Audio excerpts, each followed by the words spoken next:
Do you want to be a grandmaster and you don't know about these variants in the Italian opening?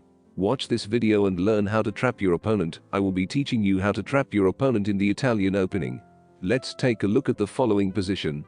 e4, e5, knight f3, knight c6, bishop c4, bishop c5,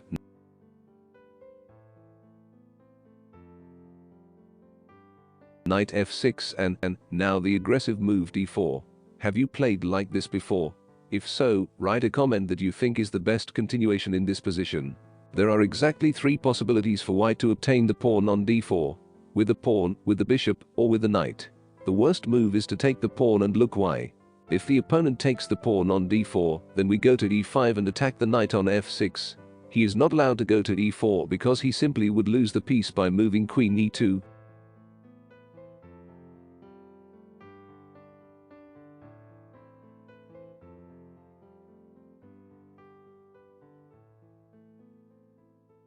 If the knight goes to g8, then the opponent loses the tempo and develops his position by brilliantly moving the knight to g5 and then threatening to take the pawn on f7, completely destroying black's position. Much better position for white.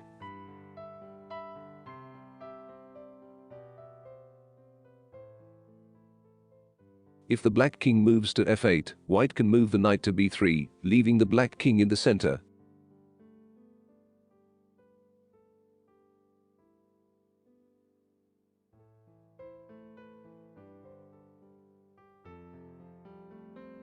Look, this is the continuation if the pawn takes d4. Next, look at what happens if the pawn is taken with the knight. If black takes the knight, white can take the pawn on e5 with their knight. After the black king castles to defend the pawn on f7, white can move the knight to e3. Black's best move is to move the knight to e6, but then the bishop can take the knight on e6. If the rook takes on f7, the knight can take on f7, and then the king takes the knight.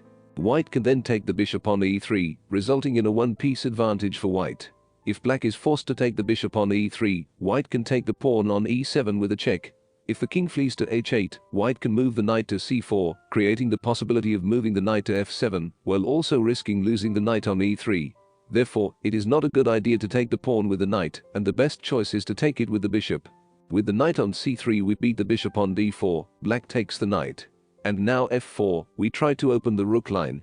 In this position the calculator shows d6 is the best move to keep the e5 square. Pawn exchange on e5, the bishop on g5. Rockade makes the black king. A good continuation would be the c3 knight with the aim of tying up the knight on f6. Preventive black keeps c6 under control. White beats the knight on f6, doubles the pawns and opens the position of the black king. If the knight beats c2 we go with the rook on d1, thus occupying the d-line as well. The end result is that the black king is exposed and the rook and bishop are passive pieces. White's pieces are in a much better position than black's. As you can see, in any of these variations, white is able to win a piece or destroy the position with the possibility of checkmate, or we simply have a better position of the pieces than the opponent. Thank you so much for joining me today. I hope you enjoy the video.